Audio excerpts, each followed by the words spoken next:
Okay, let's talk about our next question.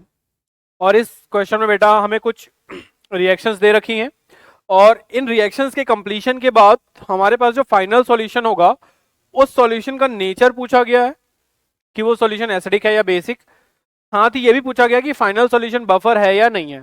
तो इस question को अगर मैं कैटेगराइज करने की कोशिश करूं तो इसे हम बफर सॉल्यूशन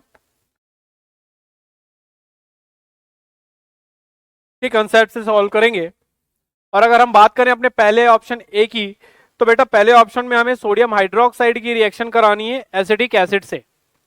पहले क्वेश्चन में हमें सोडियम हाइड्रोक्साइड की रिएक्शन करानी है एसिटिक एसिड से, और हमें पता है इस रिएक्शन से हमें मिलता है सोडियम एसीटेट और वाटर।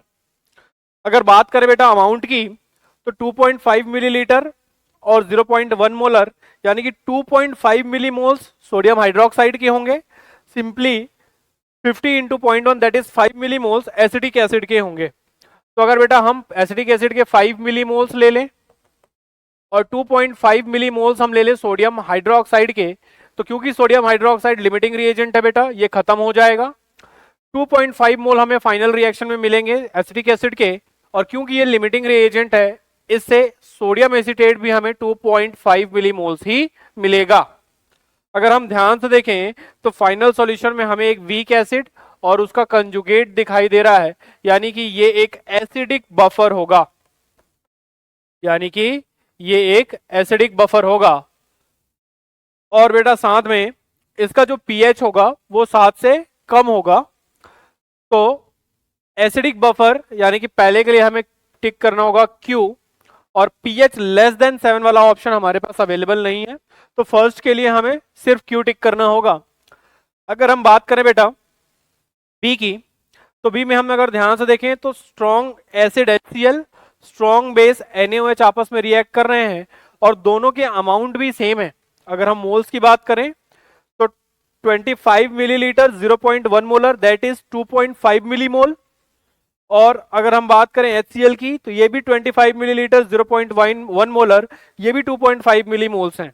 तो अगर आप ध्यान से देखो HCl की रिएक्शन हम NaOH से करते हैं तो हमें जो सॉल्यूशन मिलता है वो होता है NaCl और H2O का, और ये जो NaCl का सॉल्ट होता है ये जो होता है pH 7 रखेगा रूम टेम्परेचर पे, सॉल्यूशन न्यूट्रल होगा और इस सॉल्यूशन का pH 7 होगा रूम टेम्परेचर पे। यानी कि सेकंड ऑप्शन में हम देखते ही बता सकते हैं कि इसके लिए जो करेक्ट ऑप्शन जाएगा दैट विल बी S, और ये कोई बफर सॉल्यूशन नहीं है, नॉर्मल सॉल्ट का सॉल्यूशन है। अगर हम बात करें बेटा थर्ड ऑप्शन की, तो थर्ड ऑप्शन में हमने HCl की रिएक्शन करी है अमोनियम हाइड्रोक्साइड से। ये रिएक्शन एक बार हम करके देख लेते हैं।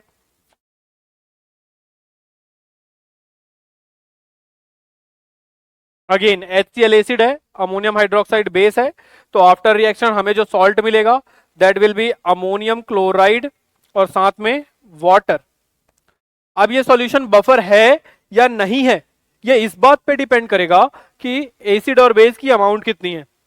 अगर हम बात करें बेटा अमोनियम हाइड्रोक्साइड की, तो यहां पे हमें 0.1 मोलर 25 मिलीलीटर अमोनियम हाइड्रोक्साइड मिल रहा है, सॉरी 25 मिलीलीटर 0.1 मोलर HCl मिल रहा है, यानी कि इसके हमारे पास 2.5 मिलीमोल्स हैं।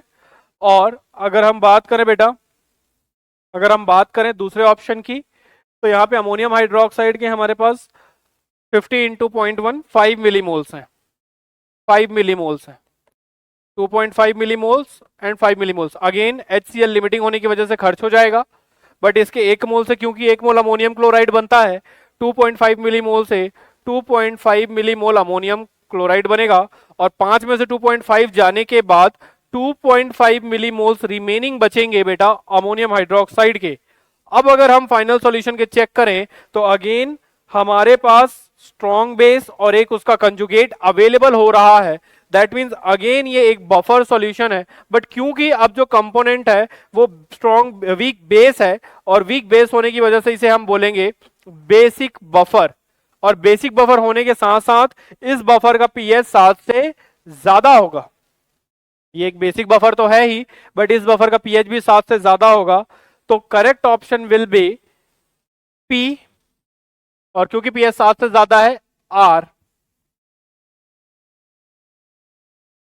अगेन बेटा अगर हम बात करें एसिटिक एसिड और अमोनियम हाइड्रोक्साइड के सॉल्यूशन की, तो ये एक वीक एसिड है और ये एक वीक बेस है, और वीक एसिड और वीक बेस की अमाउंट भी सेम है, यानी कि यहां पे हमें जो सॉल्यूशन मिलने वाला है that is weak acid weak base का सॉल्ट, और वीक एसिड वीक बेस के सॉल्ट सॉल्यूशन का जो पीएच होता है that is 7 plus half P के ए माइनस पी के बी। और फॉर इंफॉर्मेशन हमें याद रखना होता है बेटा कि एसिटिक एसिड और अमोनियम हाइड्रोक्साइड के Ka और Kb की वैल्यूज क्या होती हैं, सेम, यानी ये एक दूसरे को कैंसल आउट कर देंगे, और इस केस में जो सॉल्यूशन का पीएच होगा दैट इज 7, यानी कि अगेन डी ऑप्शन के लिए हमारे पास एस कॉलम मैच करना होगा। और अगर अब हम चेक करें तो फर्स्ट के लिए Q हमें बी और डी ऑप्शन में दिखाई दे रहा है, सेकंड के लिए एस हमें सिर्फ डी ऑप्शन में दिखाई दे रहा है, थर्ड के लिए पी और आर भी हमें सी ऑप्शन में दिखाई दे रहे हैं, सिमिलरली फोर्थ के लिए एस भी हमें डी ऑप्शन में दिखाई दे रहे हैं। तो इस कॉलम के लिए correct option will be option D.